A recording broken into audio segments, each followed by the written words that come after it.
का final frontier, oceans की गहराइयां। हमारा चैलेंज उन गहराइयों में जिंदा रहना। एक्वानॉट की एक नई ब्रीड के साथ उस अनजान दुनिया में जाकर वहां पर छिपे नेचर के खजाने को ढूंढना। हम अपने प्लैनेट को अर्थ कहते हैं, पर स्पेस से देखने पर यह साफ हो जाता है कि असल में हम एक ओशन प्लैनेट पर रहते हैं। 530 मिलियन क्यूबिक किलोमीटर्स पानी ने अर्थ के 75% से ज्यादा सरफेस को ढका हुआ है। माना जाता है कि बिलियंस ऑफ ईयर्स पहले लाइफ का ओरिजिन इसी में हुआ था और आज भी अर्थ पर पाई जाने वाली 90% से ज्यादा लाइफ पानी के अंदर है। इंसान ने हजारों सालों तक इसके सरफेस पर सफर किया है, पर इसकी गहराई अब भी सीक्रेट से भरी है।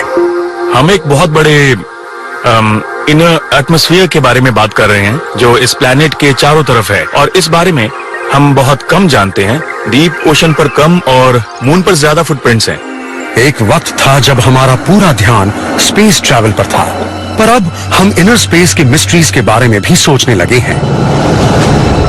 जैसे जैसे दुनिया की आबादी बढ़ रही है और नेचुरल रिसोर्सेस कम हो रहे हैं, समंदर की तरफ देखना हमारी जरूरत बन चुका है। उसमें ऑयल और मिनरल्स के बहुत बड़े रिजर्व्स हैं। इतना ही नहीं, ocean organisms life saving medicine और रेवोल्यूशनरी केमिकल्स का सोर्स भी हो सकते हैं। बायोप्रोस्पेक्टर्स सीज में यूनिक कंपाउंड्स वाले क्रीचर्स को ढूंढ रहे हैं ताकि हम कैंसर और दूसरी डिजीजेस से लड़ने के लिए नए तरीके ढूंढ सकें। डीप सी रिसर्च से साइंटिस्ट्स दुनिया के वेदर पैटर्न्स को और अच्छी तरह समझ पाएंगे। हमारी खतरनाक स्टॉर्म्स और डेवस्टेटिंग ड्राउट्स की प्रेडिक्शन इंप्रूव होगी और हम long term global climate changes को भी अच्छी तरह समझ पाएंगे। अगर हमें फ्यूचर में सर्वाइव करना है तो हमें वर्ल्ड ओशंस को बहुत अच्छे से स्टडी करना होगा और करते रहना होगा। इस दौर में जहां मैन्ड स्पेस फ्लाइट एक आम बात हो गई है, हमारे लिए उस अननोन एनवायरनमेंट को भूल जाना बहुत आसान है जो ठीक यहाँ हमारे अर्थ पर मौजूद है। वो डीप है, डार्क है, मिस्टीरियस है, अननोन है, और मुझे लगता है उस अननोन का थोड़ा सा डर जरूर होता है, पर ज्यादा नहीं। ऐसे लोग हमेशा से रहे हैं जिन्होंने अननोन को एक्सप्लोर किया। यही तो पहचान है एक अच्छे साइंटिस्ट की। करीब 40 साल पहले डॉन वॉल्श और जैक पिकार्ड अर्थ के डीपेस्ट स्पॉट मैरियाना ट्रेंच में पहली बार गए थे, जो पैसिफिक ओशन के बॉटम पर है। उसकी गहराई को समझने के लिए आपको दुनिया के सबसे ऊंचे माउंटेन माउंट एवरेस्ट के ऊपर 4 एम्पायर स्टेट बिल्डिंग्स को रखना होगा। ये मिशन इतनी बड़ी अचीवमेंट और इतना इंपॉर्टेंट साइंटिफिक ब्रेक थ्रू था कि उसे इंसान के मून के पहले ट्रिप से कंपेयर किया जा सकता है। 11.2 किलोमीटर गहरा ये सफर ट्रिएस्ट को वहां ले गया जहां उसके हल पर 9 टन पर स्क्वायर इंच का प्रेशर था। वो दुनिया इतनी अजीब और खतरनाक है कि जैसे कोई दूसरा प्लैनेट हो। ट्रिएस्ट नाम के बैथिस-कैफ के मोटे स्टील प्रेशर कैबिन में बैठकर वॉल्श और पिकार्ड 35,800 फीट नीचे गए। पानी के नीचे हर 33 फीट के बाद सी लेवल में प्रेशर एटमॉस्फेरिक प्रेशर जितना बढ़ जाता है। ये स्टाइरोफोम हेड लगभग 16,500 फीट पर प्रेशर के इफेक्ट्स को ड्रामेटिकली इलस्ट्रेट करता है, जहां एयर प्रेशर सरफेस के मुकाबले 500 टाइम्स ज्यादा होता है। ह्यूमन बीइंग्स के लिए समंदर के फिजिकल डेंजर्स सरफेस के नीचे जाते ही शुरू हो जाते हैं। इस बलून को इमेजिन कीजिए जैसे ये लंग्स के अंदर की हवा है। हम इसको वाटर कॉलम में 10 मीटर्स या 33 फीट नीचे ले जाएंगे और देखेंगे कि प्रेशर के इफेक्ट्स का आपके लंग्स में मौजूद हवा के वॉल्यूम पर क्या असर पड़ता है।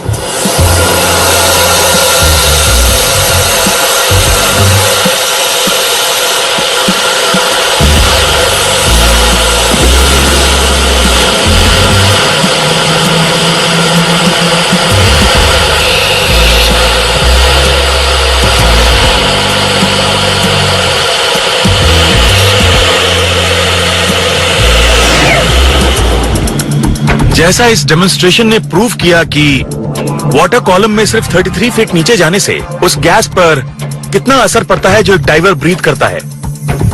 ऐसे कोल्ड, वेटलेस और डेंजरस एनवायरनमेंट में काम करना सबके बस की बात नहीं होती है।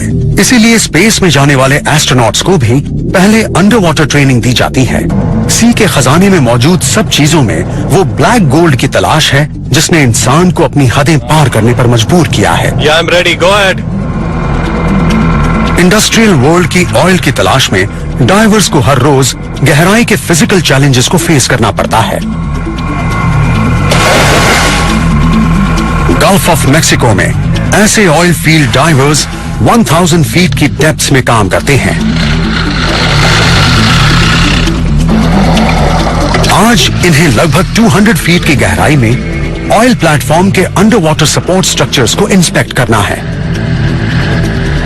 यहां पर पहले डाइवर्स को जॉइंट्स पर से मरीन ग्रोथ को हटाना होगा ताकि ये हर वेल्ड में छोटी से छोटी कमी को ढूंढ सकें। ऐसी गहराइयों में सर्वाइव करने के लिए ह्यूमन बीइंग्स को बहुत सारे फिजिकल रिस्क्स फेस करने पड़ते हैं।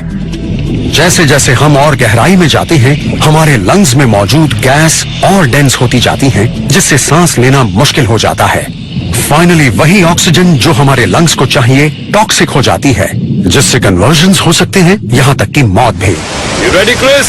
ह्यूस्टन टेक्सास के इस ट्रेनिंग सेंटर में ऑयल डाइवर्स की एक नई जनरेशन इन खतरों के बावजूद ऑक्सीजन और हीलियम का मिक्सचर ब्रीथ करके सर्वाइव और वर्क करना सीख रही है। डाइवर 1 सांस लो और 20 से काउंटडाउन शुरू करो। 20, 19, 18। हीलियम से हमें बहुत रिलीफ मिलता है। शुरुआत में शैलो स्टेजेस में हम नार्कोटिक इफेक्ट्स को अवॉइड करते हैं और फिर जब हम डीपर जाते हैं वो एयर से 7 टाइम्स हल्की होती है। उससे ब्रीदिंग गैस की डेंसिटी कम हो जाती है। आ जाओ आराम से। जब हम सांस लेते हैं, नाइट्रोजन जैसी गैसेस हमारे ब्लड स्ट्रीम में डिसॉल्व हो जाती हैं। अगर एक डाइवर बहुत जल्दी ऊपर आता है तो अचानक कम हुए प्रेशर की वजह से इस गैस के बबल्स बन जाते हैं, जैसे कि एक हिला हुआ सोडा कैन खुलते ही फटने को तैयार होता है। वेल, बंद करना मत भूलना। ब्लड में मौजूद इन बबल्स की वजह से बहुत दर्द होता है और एक पोटेंशियली डेडली कंडीशन पैदा हो जाती है, जिसे बेंड्स कहते हैं। बेंड्स को अवॉइड करने के लिए डाइवर्स को एक लंबी डिकम्प्रेशन प्रोसेस से गुजरना पड़ता है, जिससे प्रेशर को धीरे से सरफेस लेवल पर लाया जाता है ताकि नाइट्रोजन बॉडी से निकल सके। ऑयल फील्ड पर पहुंचने के बाद इन डाइवर्स को डेप्थ में सिर्फ 1 घंटा काम करने के बाद 4 घंटों के डिकम्प्रेशन से गुजरना पड़ता है। Thank you. अगर हम एक फिश की तरह सिर्फ लिक्विड में सांस ले पाते तो डिकम्प्रेशन से जुड़े ज्यादातर खतरे दूर हो जाते। आप ठीक है? ओके सिग्नल दे सकते हैं? हालांकि सुनने में अजीब लगता है, लिक्विड ब्रीदिंग टेक्निकली पॉसिबल है।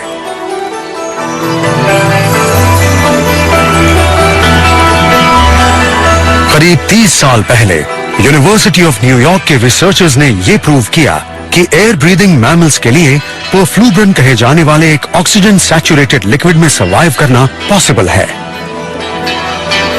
शुरू के कुछ एक्सपेरिमेंट्स में प्रेशर को 1000 फीट की डेप्थ तक स्टिमुलेट किया गया। इतनी डेप्थ हो तो डाइवर को प्रेशर चेंबर में डिकम्प्रेस होने में कई दिन, शायद 1 हफ्ता लग सकता है। उस वक्त किए गए एनिमल एक्सपेरिमेंट से ये पता चला कि एनिमल्स वर्चुअली सेकंड्स में डिकम्प्रेस कर सकते हैं। इन पॉजिटिव रिजल्ट्स के बावजूद परफ्लूब्रन डाइविंग को रेवोल्यूशनाइज करने से पहले मेडिसिन को रेवोल्यूशनाइज कर सकता है। अब इस पर प्रीमेच्योर बेबीज और रेस्पिरेटरी फेलियर से सफर कर रहे अडल्ट्स के लंग्स को रीइंफ्लेट करने के लिए फेज 2 और 3 मेडिकल ट्रायल्स चल रहे हैं। लिक्विड ब्रीदिंग को US food and drug administration fast track regulations के अंडर डेवलप और रिव्यू किया जा रहा है। मेरा ये मानना है कि ये साइंटिफिक पॉइंट ऑफ व्यू से इसमें इन्वॉल्व फिजिक्स और केमिस्ट्री की वजह से उतना इम्प्रैक्टिकल नहीं है जितना डाइविंग से जुड़ी साइकोलॉजी की वजह से है। तो आपको डाइवर्स को ऐसे एक्सपेरिमेंट के लिए वॉलंटियर करने के लिए कन्विंस करना होगा। दूसरे टेक्नोलॉजिकल ब्रेक थ्रूज जैसे कि light weight pressurised hard suits की इन्वेंशन लिक्विड ब्रीदिंग को ज्यादा इंपॉर्टेंस नहीं देते हैं।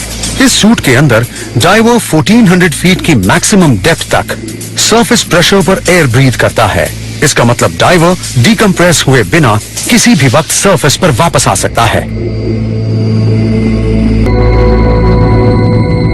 गल्फ ऑफ मैक्सिको में दुनिया का सबसे डीप ऑयल प्लेटफॉर्म पानी में 5300 फीट की गहराई पर प्रोडक्शन शुरू करने वाला है।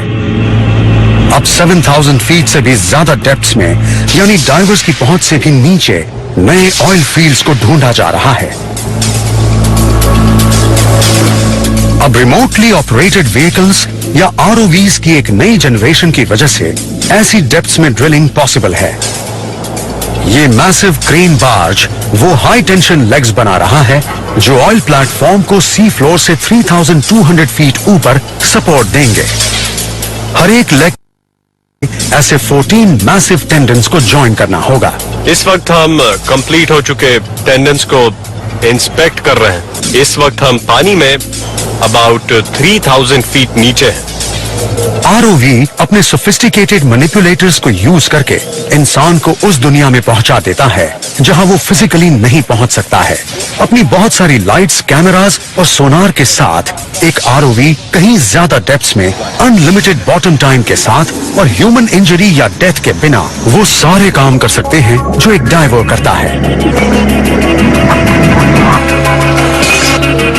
ये रोबोट डाइवर्स अपनी पहुंच को बहुत तेजी से बढ़ा रहे हैं। इनकी मैक्सिमम डेप्थ 3 गुना होकर 10,000 फीट तक पहुंच चुकी है। ऑयल फील्ड आरओवीज की ये नई जनरेशन 10,000 फीट से भी ज्यादा में डाइव कर सकती है, जिससे अब और ज्यादा ऑयल इनकी पहुंच में आ चुका है। एक एस्टिमेट के मुताबिक एक्सप्लोरेशन और ड्रिलिंग टेक्नोलॉजी में हुई प्रोग्रेस से ऑयल रिजर्व्स में 620 बिलियन बैरल्स ऐड हो सकते हैं। ये दुनिया के सबसे बड़े ऑयल कंज्यूमर यूनाइटेड स्टेट्स को 200 इयर्स तक पार देने के लिए काफी होगा। फ्यूचर आरओवीज का है। अब सब कुछ और गहरे पानी में हो रहा है। कम गहराई की हर चीज एक्सप्लोर हो चुकी है, तो दुनिया भर के ऑयल फील्ड ज्यादा गहरे पानी में जा रही हैं, जिससे डाइवर्स बेसिकली आउटडेटेड हो चुके हैं। इससे ह्यूमंस आउटडेटेड नहीं हुए हैं, क्योंकि व्हीकल को अब भी वही कंट्रोल करते हैं। पर वो लोग जिनका काम ही गहराइयों में डाइव करना है, उनका मानना है कि ह्यूमन डाइवर की इंपॉर्टेंस हमेशा बनी रहेगी। क्या इस पॉइंट पर डाइवर को रिप्लेस किया जा सकता है? मुझे लगता है नहीं, पूरी तरह से नहीं। ये क्लीनिंग का काम एक आरओवी नहीं कर सकता है। आरओवीज काफी कुछ कर सकते हैं, पर फिर भी कभी कभी आदमी की जरूरत पड़ती है जो नीचे जाकर फील करे और देखे। मेरे हिसाब से आगे आने वाले कई सालों तक आप ह्यूमंस को डाइव करते हुए देखेंगे।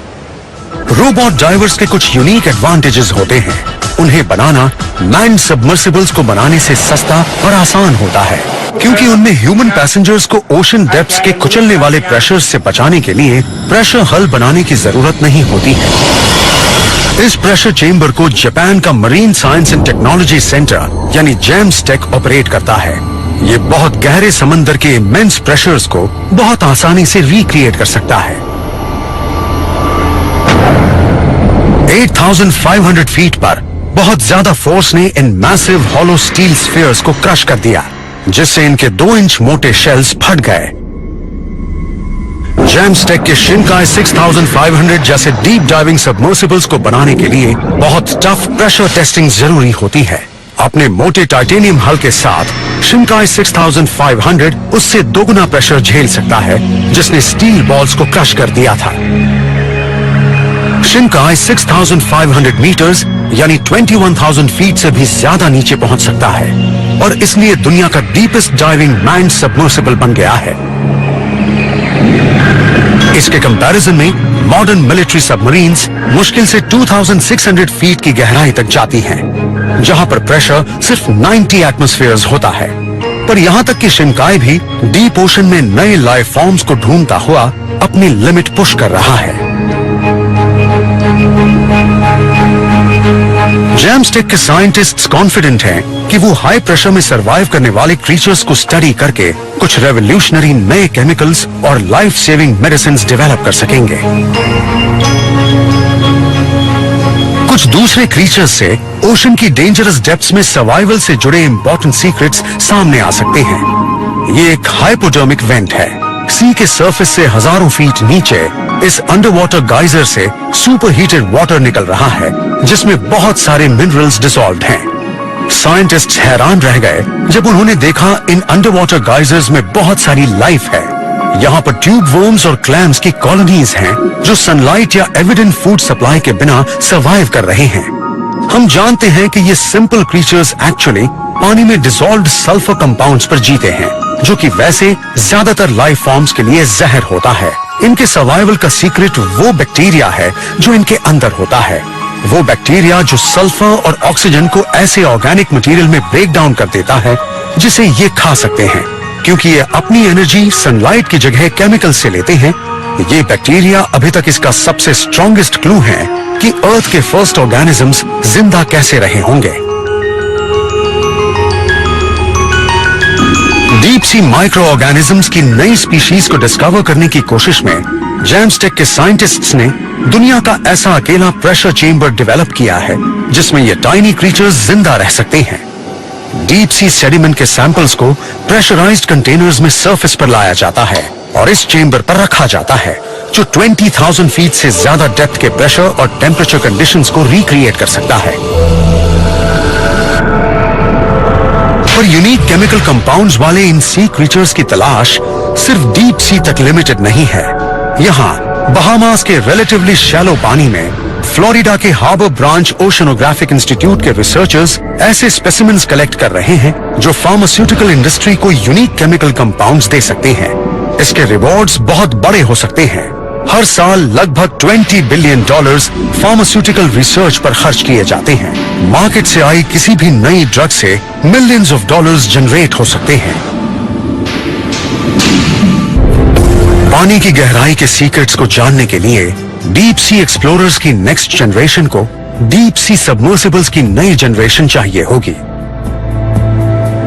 1960 में जब डॉन वॉल्श और जाक पिकार्ड फाइनली मैरियाना ट्रेंच के बॉटम पर पहुंचे, उनके पास वो रिकॉर्ड करने के लिए कुछ नहीं था जो उन्होंने देखा, क्योंकि उनके बैटिस्कैफ में न कैमरास थे न दूसरे इंस्ट्रूमेंट्स। सरफेस पर मौजूद साइंटिस्ट्स सिर्फ सोच सकते थे कि नीचे क्या होगा। इन पिक्चर्स के बाद साइंटिस्ट्स पहली बार यकीन के साथ कह पाए कि दुनिया की सबसे हार्श एनवायरनमेंट में लाइफ एग्जिस्ट करती है। इन्हें 1995 में दुनिया के सबसे एडवांस्ड रोबोट सबमर्सिबल जापान के काइको ने लिया था।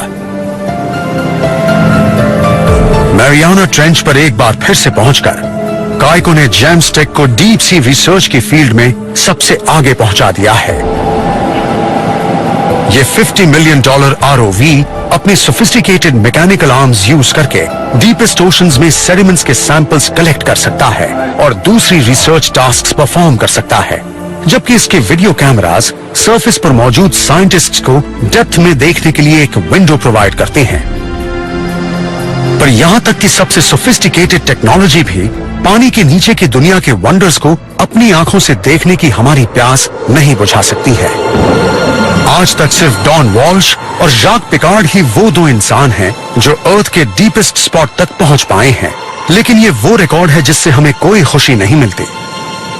उस समय से एवरेस्ट के ऊपर 600 लोग जा चुके हैं और मेरे हिसाब से ऑर्बिट में, स्पेस में करीब 1000 लोग जा चुके हैं, पर ओशन के डीपेस्ट स्पॉट पर आज तक सिर्फ 2 लोग गए हैं। ये हमारे लिए कोई प्राइड की बात नहीं है। लेकिन अब एक अकेले विजनरी ने इंसान को फिर से डीप सी एक्सप्लोरेशन की ड्राइविंग सीट पर बिठाने का फैसला किया है, अपने रेवोल्यूशनरी सबमर्सिबल के साथ, जिसका नाम है डीप फ्लाइट।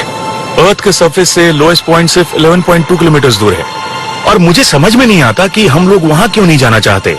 और ये एक ऐसा काम है जो मैं खुद करना चाहता हूँ। मैं नहीं चाहता कि मेरी जगह एक रोबोट जाए। दूसरे किसी भी सबमर्सिबल से अलग डीप फ्लाइट फास्ट और बहुत ज्यादा मैन्यूवरेबल है। ऊपर या नीचे जाने के लिए बैलिस्ट्स यूज करने के बजाय डीप फ्लाइट में एयरक्राफ्ट जैसे विंग्स यूज होते हैं, लेकिन रिवर्स में। एक एयरक्राफ्ट के विंग्स हवा में आगे बढ़ते हुए अपवर्ड फोर्स डेवलप करते हैं, लेकिन डीप फ्लाइट के विंग्स पानी में आगे जाते हुए डाउनवर्ड फोर्स डेवलप करते हैं। अपने टर्बाइन प्रोपेलर से 1000 पाउंड्स का थ्रस्ट डेवलप करके डीप फ्लाइट पानी के नीचे चला जाएगा। यहाँ पीछे ये विंग सरफेसेस मूव करते हैं, ये जॉयस्टिक्स पर हैं। ये एक्चुअली मेरे राइट थंब पर हैं। इस थंब से इसे थोड़ा सा प्रेशर डालने से ये दोनों विंग्स मूव करते हैं। तो actually deep flight under water पूरी तरह से हाइड्रोबैटिक, पूरी तरह से मैन्यूवरेबल है, कुछ हद तक एक मैकेनिकल व्हेल या मैकेनिकल डॉल्फिन की तरह। डीप फ्लाइट 1 को 3300 फीट तक का प्रेशर झेलने के लिए बनाया गया है।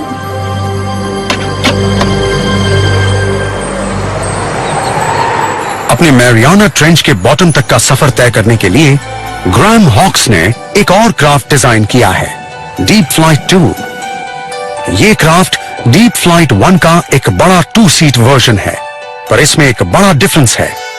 हॉक्स का मानना है कि वो यूएस नेवी के डेवलप किए गए सिरेमिक मटेरियल से एक ऐसा लाइट वेट प्रेशर हल बना पाएंगे जो सरफेस से 11.2 किलोमीटर नीचे की जबरदस्त फोर्सेस को झेल पाएगा।